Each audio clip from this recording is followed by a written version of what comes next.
कुमार भाई मोर बड़ भाई को निवेदन रखी दया करी मंच सम्मुख को आसीबे तांकरी प्रेरणा तांकरी उत्साह पाई आज एक कवि बालक सारा राज्य रे चर्चित होई परिछि निवेदन रखी तांको पुष्पमाल्य एवं उपढौकन प्रदान पूर्वक संबर्धित कर समस्त के करताली देबा सेई बापा को पई जहां को पई आज कोली पुओ सारा राज्य रे परिभ्रमण करी हम जाति रो गौरव बढ़ाइछन्ती वर्तमान निवेदन रखी संघर कार्यकर्ता मानू दयाकोरी मंच साथी भाई मानू उपढौकन प्रदान पूर्वक संबर्धित करेंगे।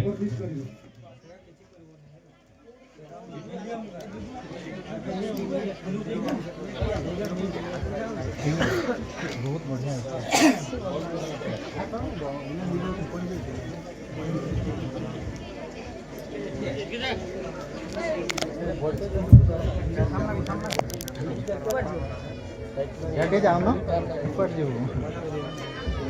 समस्त करताली देवा ये भाई मैंने भूमि प्रवर्तक साथी भाई गौरव बढ़ाऊँगी तबला और हारमोनियम रे सहयोग कर बहुत बहुत धन्यवाद। मु निवेदन रखी मोर अनुज सान भाई केशव दास दीदी कृष्ण को से भव्य बाणी आम मान सम्मुख रखिए।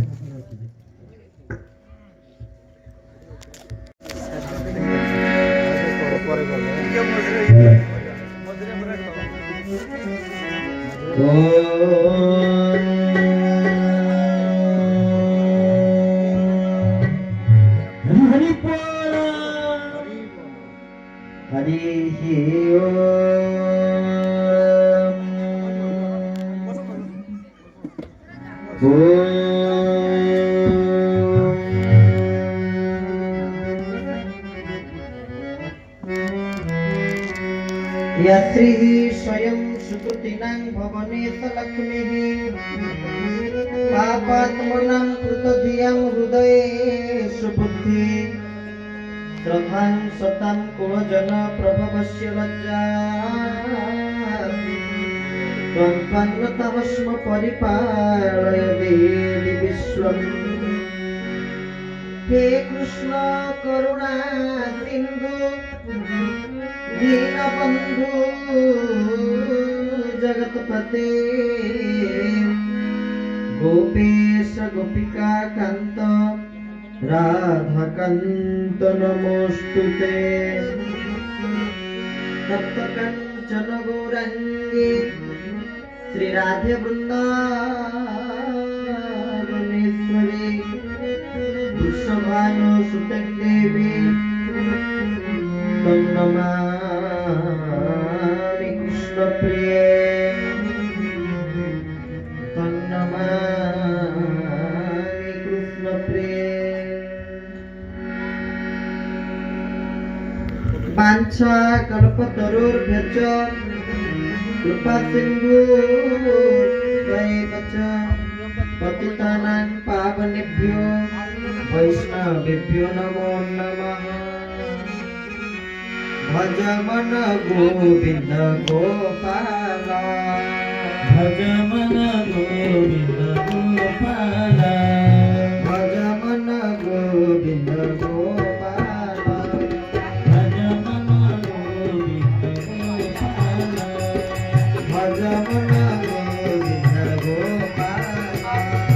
भज मन गोविंद गोपाल गोविंद गोपाल गोविंद गोपाल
की समस्तंकर कल्याण हो बोल आनंदे कवा प्रभुंकर सदिच्छा पूर्ण हो बोल आनंदे कवा आनंदे कवा हरिशरणम भगवान अनंत कोटि ब्रह्मांडर नायक असंख्य दिव्यानंत कल्याण गुणगण निलय निखिल हेय प्रत्येक भक्तवांछा कल्पतरु भक्त वत्सल शरणागत वत्सल महाप्रभु जगतनाथ जगन्नाथ देव देव बलदेव ज्योतिवी माता सुभद्रिका चक्रराज सुदर्शन जी महाराज पावन पदार बिंदुरे अनंत कोटि बार भक्तिपूत प्रणत निवेदन करी परम आराध्य ठाकुर श्री श्री चरमनाथ गुरुस्वामी अभय चरणार बिंदु जुगल साष्टांग प्रणिपात निवेदन करी परम कारुणिक श्री श्री गुरुदेव जलका महापुरुषंकर श्री चरणार बिंदुरे साष्टांग प्रणिपात निवेदन करी श्री कृष्ण कला लोकनृत्य संघर समस्त कर्मकर्ता मानक प्रणाम निवेदन करुचे ग्रामर समस्त ग्रामवासी मानक प्रणाम निवेदन करुचे हरिकथार सहयोग करुवा बाद्यंत्र थिबा समस्त भाई मानक प्रणाम निवेदन करुचे मोर सम्मुख भाग उपस्थित होइथिबा समस्त भक्तबंधु भाई भणी माँ मानक प्रणाम निवेदन करुचे आमे जेते बेलठु आसिकी पहुँचलुणी बोधे वर्तमान कार्यक्रम अधारू अधिक सरी सारा टिके विलंब है आमर जो डाकबाजी जंत्र तार टिके व्यवस्था ठीक भाव में हो पारा ना लाइन पलैला तापर भी जहाँ हो गोपाल भाई माने आपण माने समस्त धैर्य धरिकी बसिचंती केही जणे भी उठी नांती आ समस्त प्रभुंकर कथा सुनिया पई उत्कंठार सहित बसिथिले सेही बेले प्रथमे आपण मानकु ग्रामवासी मानकु समस्तंकु हरि हरि बोल आ जानते कोन पई आरंभ लाइन कटिला कारण एही जगह भगवान को उपस्थिति रही आ भगवान आपण मानकर समस्त को धैर्य को परीक्षा करथिले जो पर्यंत धैर्य रे आमे तांको परीक्षा रे उत्तीर्ण होई परिया नै से पर्यंत आमे तांकर आपणार ही परिया नै ये तांकर गोटी परीक्षा सब कार्य अधर्मटा बढ़ी जाए भगवान सेतले आसंती ना भगवान केते आसंती अधर्म जेतले बढ़ी जाए तो भगवान आसंती ता माने कहिया को गले जेते बेले विघ्न घटिबा आरंभ हुए भगवान आसंती पूर्व विघ्न घटिला साउंड लाइट बा ए डाकवा जंत्र ठीक तार व्यवस्था ही पाइला नै तो भगवान को आगमन हैला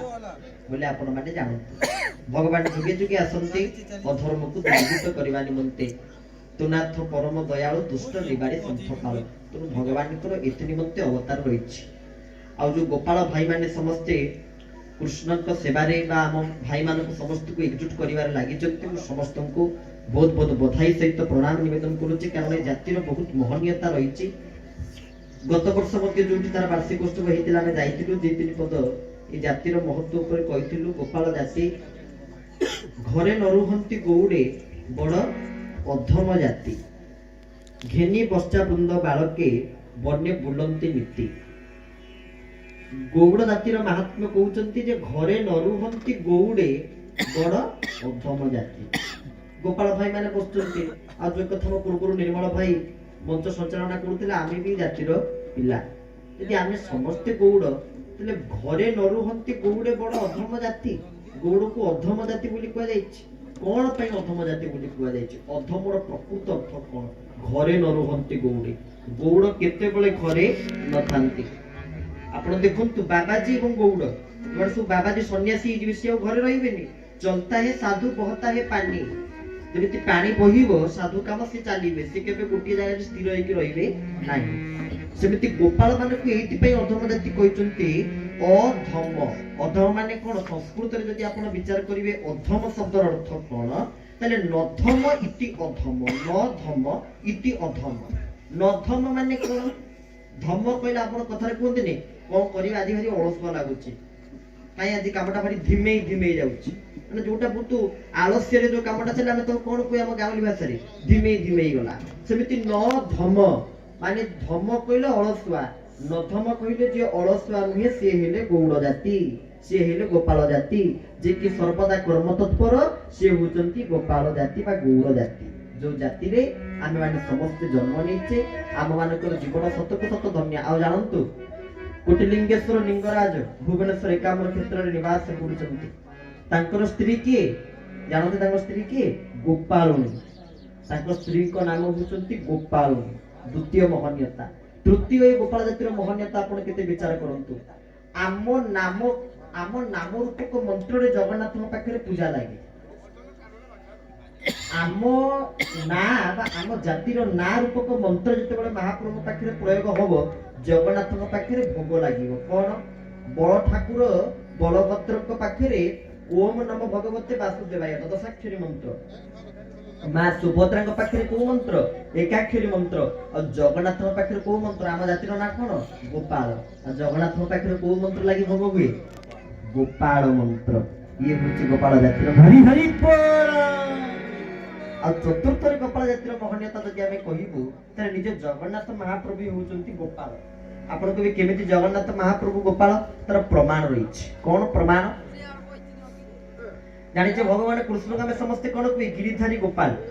सीली गिरिधारी गोपाल और जगन्नाथ कृष्ण को भितरे कोनोसी प्रभेद नाही जगन्नाथ एवं कृष्ण को भितरे कोनोसी प्रकारर पार्थक्य नाही सेतिपई शंकराचार्य लिखिथिले ताकर जगन्नाथ अष्टकम रे महाप्रभु आपण के ना रसानंद राधा सरस कपुरा लिंगन सुख वसन प्रासादंत सहज बलभ दृण बलिना सुभद्रा मध्यस्थ सकल सुरसेवा बसरदो श्री जगन्नाथ स्वामी नयन पथगामी भवतु मे बोल श्री जगन्नाथ महाप्रभु की जो मैंने हाथ टेके जय कहू नाहंती की समस्त कल्याण हो बोला नंदे कुमार जगन्नाथ महाप्रभु और कृष्ण को भितर कौनसी प्रभेद कौनसी पार्थक्य नहीं आ जेतेबेले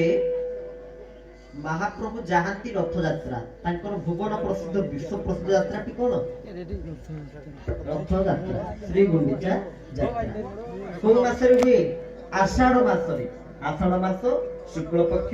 द्वितीय तिथि रे श्री पुरुषोत्तम क्षेत्र रे जगन्नाथ को धाम रे विश्व सारा जगत सारा लोक आसी ठुलो ही जानती से महाप्रभु श्री जगन्नाथंकर ए यात्रा को दर्शन करबा रथ यात्रा महाप्रभुकर जो 12 मासरे 13 पर्व कथा रे कहे 12 मासरे 13 पर्व जगन्नाथकर सेमिति शास्त्रानुसार 12 मासरे 12टी यात्रा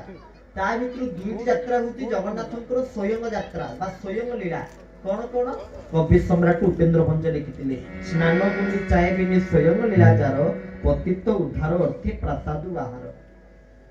स्नान यात्रा एवं गुंडीचा यात्रा जाके महाप्रभुकर स्वयं लीला प्रथमे गुंडीचा प्रथमे स्नान हेबे तापर महाप्रभु अणसर घर भितर पड़िबे ज्वर हबो तापर महाप्रभुकर देहरे कंप फुटिबो सेति पई स्वतंत्र तांकर निज जन सेवायत दैत दृश्य तांतिक्षुताबका दैतापति सेवायत माने दैतापति सेवक माने महाप्रभु जगन्नाथकर सेवा करिवे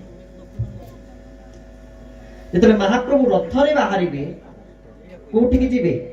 आमे कहि माउसी घरु किंतु गुंडीचा महाप्रभु जगन्नाथकर माउसी नुहंती कोन हेबे मां जगन्नाथकर मां हुचंती गुंडीचा जदि मां गुंडीचा तके माउसी के ना अर्धाश्वनी बड़दांड रे देखि जनक मंदिर अछि उत्तर दिगरे उत्तर रे अर्धाश्वनी सेले जगन्नाथ महाप्रभुकर माउसी सेठी तले बाबरा दशमी रे महाप्रभु फेरंती सेते बेले अर्धाश्वनी को मंदिर द्वारा महाप्रभु को निमंते पोड़पिठा प्रेरित होइतांती तापर तांकर सुनावेश हेबे रथ ऊपर आपण माने समस्ते दूरदर्शन जरिया रे किबा निजे मध्ये रे प्रत्यक्ष को माने देखि थिबे सुनावेश तापर कोन हेबे अधरपणा अधर हांडी प्रपालक हांडी महाप्रभु को मुख को चुंबित हांडी तीनटी तीन रथरे तीन तीन नौटी हांडी समुदाय थिबो ता देहरे महाप्रभु को अधरपणा प्रस्तुत होबो को माने को पई ना जो माने भूत प्रेत पिशाच राक्षस एही माने को पई महाप्रभु से अधरपणा को प्रस्तुत करिथाने आमे सिना नेकी पी दोछि ताको किंतु प्रकृत रे ताको आमे पी पारिया नै ता सब भूत प्रेत मान को शांति करबा निमंते से अधरपणा महाप्रभु प्रस्तुत कले आ चतुर्थ नीतिटी होछि नीलाद्री विजय आ ए नीलाद्री विजय रे आपण प्रमाण पाइले जे जगन्नाथ महाप्रभु केमिति गौड़ जने महाप्रभु को नीलाद्री विजय हबो दुई जन के भीतर कଳି हुए क्या क्या भीतर कଳି हुए ଜଗନ୍ନାଥ ମହାପ୍ରଭୁ ଆଉ ମା ଲକ୍ଷ୍ମୀ ଗୋଟିଏ ପାଟିତୁଣ୍ଡକୁ ମା ମାନେ କରନ୍ତୁନି, ମୁଁ ଅନୁରୋଧ କରିବି ଟିକେ ଦୟା ନିରବତା ରକ୍ଷା କରି ଶୁଣନ୍ତୁ। କେହି ପରସ୍ପର ଭିତରେ କଥାବାର୍ତ୍ତା ରହି ଯଦି ନିରବତା ରକ୍ଷା କରି ଶୁଣନ୍ତି ଭଲ ହୁଅନ୍ତା। ଆଉ ଯଦି ବି କିଛି ଏମର୍ଜେନ୍ସି ଗୁରୁତ୍ୱପୂର୍ଣ୍ଣ କଥା ଅଛି ଟିକେ ଆସ୍ତେ କହିପାରିବେ। ଆଉ ଯଦି ଆହୁରି କିଛି ଗୁରୁତ୍ୱପୂର୍ଣ୍ଣ କଥା ଅଛି ମୁଁ ତ ଅନେଇ ବସିଛି କେମିତି ନେଇ ମାଇକି ଧରିଦେବି ଆପଣମାନଙ୍କୁ ସିଧା କହିଚାଲିବେ ଆଉ। ଟିକେ ସମସ୍ତେ ସେଇଥିପାଇଁ ନିରବତା ରକ୍ଷା କରି ମା ପ୍ରଭୁ କଥାକୁ ଶୁଣନ୍ତି। ନୀଳାଦ୍ରି ବିଜେ ତାର ଝଗଡା କାହା କାହା ଭିତରେ ହବ ସେଦିନ? ପତି ପତ୍ନୀ, ଜଗନ୍ନାଥ ମହାପ୍ରଭୁ ସ୍ୱାମୀ, ସ୍ତ୍ରୀ ହଉଛନ୍ତି କିଏ? ମା ଲକ୍ଷ୍ମୀ। ଜଗନ୍ନାଥ ମହାପ୍ରଭୁ ମା ଲକ୍ଷ୍ମୀଙ୍କ ଭିତରେ ଝଗଡା ହବ। ଆପଣ ଦେଖିଲେ ଏତେ ବଡ କଥା, ଜଗନ୍ନାଥ ଲକ୍ଷ୍ମୀଙ୍କ ଭିତରେ ଝଗଡା ହଉଛି ଆଉ ଘରେ ସ୍ୱାମୀ ସ୍ତ୍ରୀଙ୍କ ଭିତରେ ଝଗଡା ହବା କଥା ତ ଛାଡି ଦିଅନ୍ତୁ। ଆଉ ଟିକେ କଣ ତ ସ୍ୱାମୀ ସ୍ତ୍ରୀ ଭିତରେ ଝଗଡା ହେଲେ ତ ସାଙ୍ଗେ ସାଙ୍ଗେ କୋର୍ଟ କଚେରୀ ପର୍ଯ୍ୟନ୍ତ କଥା ପଡୁଛି।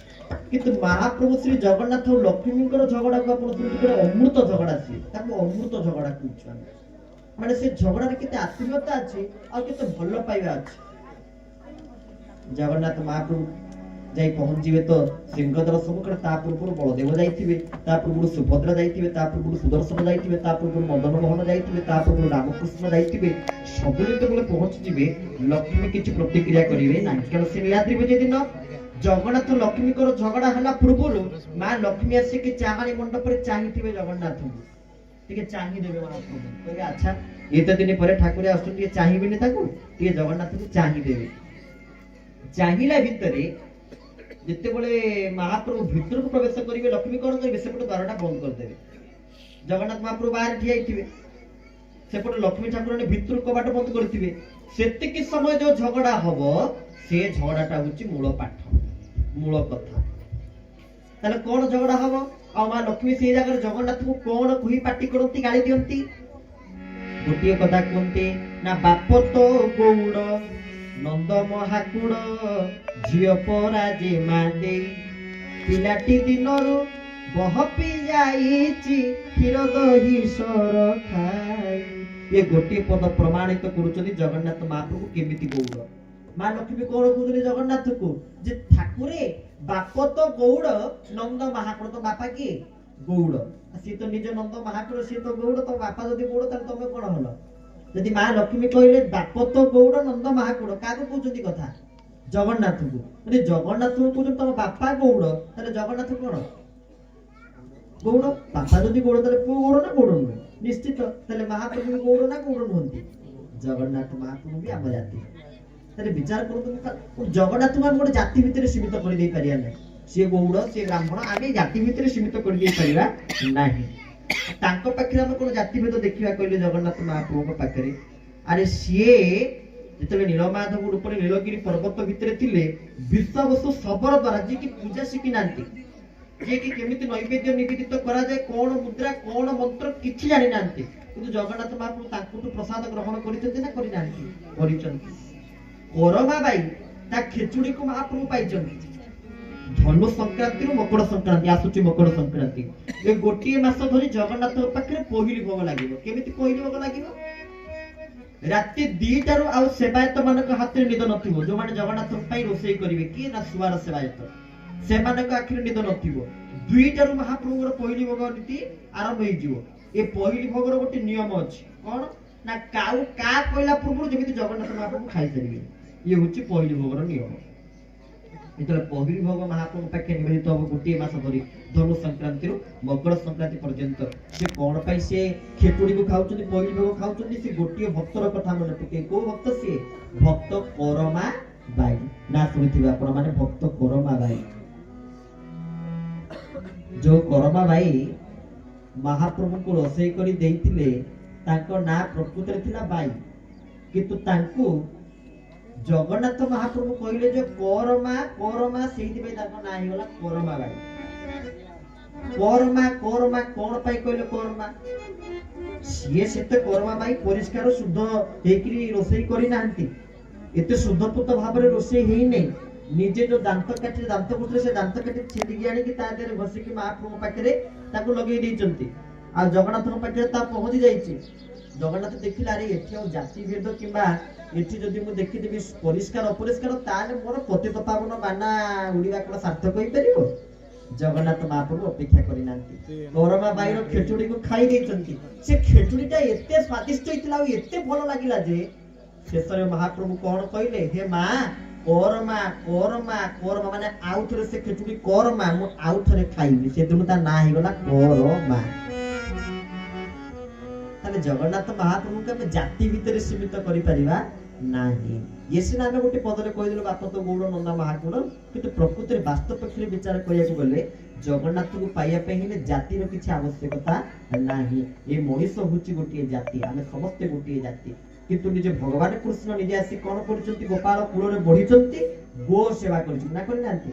गाय रो सेवा करचंती गो सेवा करचंती आ गोटे कथा आपण जानिले आह्लादित हेबे हम श्रीमंदिर रे मध्ये गोपाल सेवक रहिचंती लिंगराज मंदिर रे मध्ये गोपाल सेवक रहिचंती श्रीमंदिर रे जो विमान उड़ सेवक थांती विमान उड़ मतलब विमान को धरि के जानती साधारणतः सब न हेले भी केतेक गोपाल सेवायत माने सब विमान को धरि के जानती विमान उड़ सेवायत केतेक प्रायतः अधिकांश गोपाल जातिर लोक माने विमान को धरि के जानती विमान उड़ श्रीमंदिर गोटे परंपरा सेवक परंपरा भितर अन्यतम होचंती विमान उड़ द्वितीय गोटे महाभोई सेवायत श्रीमंदिर रे अछि ताको नाम होची महाभोई से कोन करिवे ना महाभोई सेवायत जगन्नाथ महाप्रभुଙ୍କର खंडुआ को परिधान करिवे से माने जातिर गोपाल जो महाभोई सेवायत से माने जातिर गोपाल से माने जगन्नाथଙ୍କର खंडुआ को साड़ी बलिया परिधान करिवे आ गोटे कथा जानते केते ता माने महाप्रभु जाति के भलो पाने आपण विचार करु महाभोई सेवायत जो माने जातिर गोपाल से माने खंडुआ को महाप्रभु जो खंडुआ को धारण करथिवे कोठी तांकर नाभिक बल रे बड़ सिंगार धूप जेतरे महाप्रभु खंडुआ पाट को लगेइथिबे से खंडुआ पाट को समस्त पिंधि परिबा नै आजिकाली तो समस्त आगु आमे भी पकउथु आमे खंडुआ पाट रो मर्यादा कोन जान नथिबे बोली मते भी जे देइचंती एमिति गुज्जी बाडे जाऊ 10टा 12टा 15टा खंडुआ पाट महाप्रभु ऊपर पाइतिलु मते एतरे जोटा इच्छा न पकई दे पण तापर सेवायत मानक सहित मिसिनि जानिली से मते मना कले आगे खंडुआ पाट मुंड तळकु पहुंची परिबो नै ये खंडुआ पाट जदि आपण पिंधिया को चाहू ताले मुंडरे बांधिबे किंतु ताको आपण बेकरे पकई परिबे नै तार मर्यादा सेठी हानि हिगला बोली आपण जानत जगन्नाथ महाप्रभु खंडुआ पाट ता माने देखो तो खंडुआ पाट को अधिकार मिलिछि गोटी जातिर सेवायत को जातिर गोपाल जातिर सेवायत महाभोई सेवायत माने साड़ी बलिया पिंधि कि जगन्नाथ महाप्रभु सेवा करिवे बोल जगन्नाथ महाप्रभु की जय जगन्नाथ सबको अत्यंत प्रिय जाको महाप्रभु सुनिबा को बहुत भल पाए कोन ताहा गीत गोविंद निजे पूर्ण कर देथिले भक्त कवि जयदेव तले गीत गोविंद लेखुचंती